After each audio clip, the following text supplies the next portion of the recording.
Lumaki po ako sa Farm Your Honor. Tinago po ako ng tatay ko po. Lumaki po ako na ako lang po. Oh, come on. Very good answer, but the explanation is wrong. I mean, Madam Chairman. Yes, thank you, Madam Chairman. Mars Alice Gao, are you okay? Opo. Yun po ang Yeah, sinabi po sa akin ng tatay ko po. I would like to ask to you simple question lang po. One more question, then one more answer. Okay? Are you ready? Oh, yes. Tell me about yourself. Who you are from the age of you. Lumaki po ako sa Farm Your Honor. Tinago po ako ng tatay ko po. Lumaki po ako na ako lang po. Pinupuntahan po ako ng tatay ko po araw-araw. Thank you, Mars Alice Go. Very good answer, but the explanation is wrong. Teka, tatanungin lang kita. Sinasabi mo na ikaw ay taga-Tarlac. Marunong ka ba talaga magkapampangan? Madam Senador, konti lang po yung alam ko po sa Kapampangan. Oh, come on. Madam Chairman, ang Bamban po ay Tagalog po. Meron din pong Kapampangan, pero yung mga kasama ko po sa loob ng farm po, mostly po mga Visaya po. Oh, come on. Alam mo, aaminin ko sa'yo, Mars Alice Go. Dapat, sa edad mong ganyan, may alam ka sa salita ng Kapampangan. Mas lamang pa ang Tagalog. Madam Senador, lumaki po ako sa farm. Oh, come on. Madam Chairman, bibigyan po ako ng konting komento. Alam niyo po kasi, aaminin ko po, ako Madam Chairman, when I was study in Northern Summer, Waray po, at 2 years po ako nandun nag-aral. Ay, sa mga Waray noon po, maupay nag-gabi sa into tatanan. O, diba?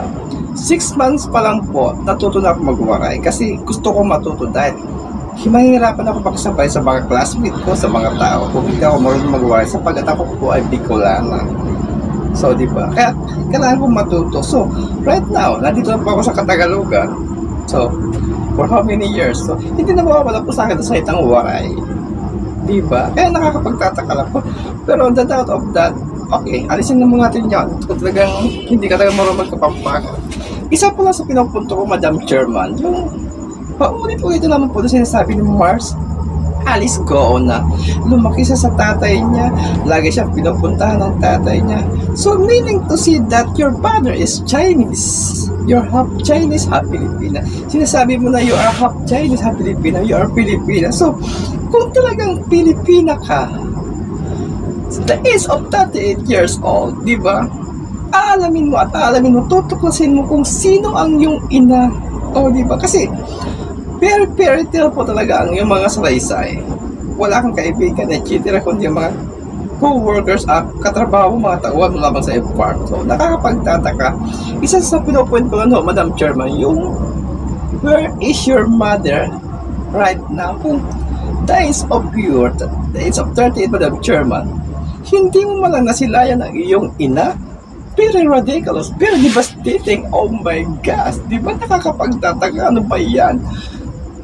Kasi ang tunay na Pilipina, baka sinasabi mo lang, Pilipina ako, pero sa puso ko, I have a China. Huwag naman po sana mangyari yun. Kung talagang, kaya ka namin kina-counter, iniimbestiga para malaman talaga ng taong bayan kung ikaw ba talaga ay Pilipina sa puso at diwa, di ba? Kasi, Madam Chairman and mga kababayan, marami na pong dumayo sa atin sa Pilipinas. Iba-iba po ang ating lahi. Pero, marami na po, speaking of Chinese, marami na po sa atin sa Pilipinas from Luzon to, from Aparito na Hulo. Marami po tayo dito mga pure Chinese. Pero dito na po yung sinilang sa Pilipinas. At dito na po sila lumaki. Mga magulang, mga mag-anak, etc. and everything sa ika nga, inadapt na nila ang pagiging Pilipino.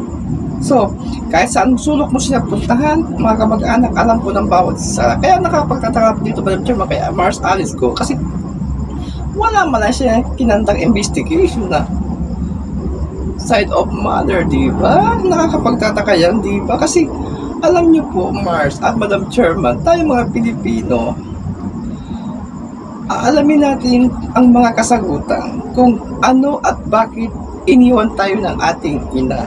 Kung ano ba talaga ang nangyari. Tapos na yun, kasi kaano mo mang kayaman o kahirap, para bang hindi kaya usugin ng konsensya, kung para bang gusto mo, hindi mo ma-describe ang sarili mo kung sino ka ba talaga. Kasi kulang hindi balance. Doon ka na nababase sa tatay mo, pero not the mother is you. Parang, I don't care of mother who is me, di ba? Ang pangit yun. Ano mo, kwento ng tatay mo, cheater, something like that. Dapat, hindi ka one-sided. Dapat, both by two side ka, di ba? Alam mo, nanay, ganito pa nangyari na sinasabi ng tatay. O, di ba? At least malalaman mong katotohanan, di ba? Kasi, isinilang ka ng nanay mo, Mars Alice Go, dinala ka ng 9 na buwan. Actually, kapatid, pakibasa mo nga, lalo sa anak ng Caprile Aguilar, Ono Patuloy. Basa. Nung isilang ka sa mundong ito, laking tuwa ng magulang at ang kamay nila ang iyong ilaw. At sa gabi na may napupuyat ang iyong nanay sa pagtimpla ng gatas. At sa umaga naman, may kalong ka ng iyong ama, tuwang-tuwa. At sa gabi, napupuyat ang iyong nanay sa pagtimpla ng gatas mo. At sa umaga na may kalong ka ng iyong ama, tuwang-tuwa sa iyo. Di ba, napakagandang awitin. Alam mo kasi, Mars Alice Go, pag pinakinggan mo ang awitin ni Caprile Aguilar, talaga aanting sa iyong damdamin yung paano mo yakapin ang iyong ina, di ba? At ulit magbabasa pa tayo ng isa para talaga mapil mo talagang katotohanan kung gaano kahalaga ang ina sa Pilipinas as a Pilipina, di ba?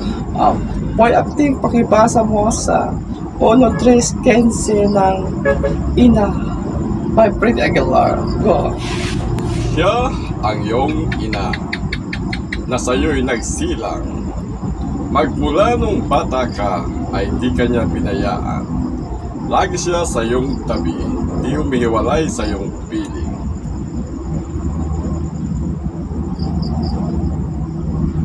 Di ba? Siya ang iyong ina na sa'yo'y nagmahal. Di ba? Tapos, Madam Chair, naiiyak lang talaga ako. Kasi, ayoko naman pahabain pang aking tanong. Kasi, pag naalala ko po ang aking ina, I remember my mother and everything, something like that. Para bang, kung talaga Pilipino ka, pag narinig mo ang awitin ni Caprile Aguilar, Madam Chairman, Mars Alice Go, pakinggan mo kanta ni Caprile Aguilar, talaga, atik sa iyong damdamin, where's my mother and everything, something like that. Diba?